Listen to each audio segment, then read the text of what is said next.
Create a roadmap. Once you've established buy-in with your stakeholders, articulate your plan for change by creating a roadmap.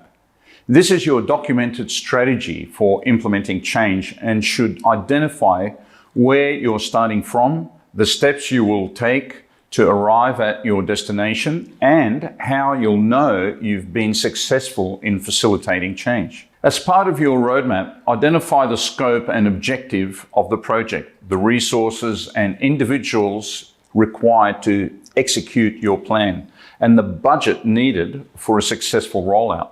Then outline a process with clear steps and measurable targets, well-defined incentives, and information on how you plan to measure progress and analyze success. Use a work management platform to build out your roadmap so you can easily share your plan and enlist others in key steps of your change management objective.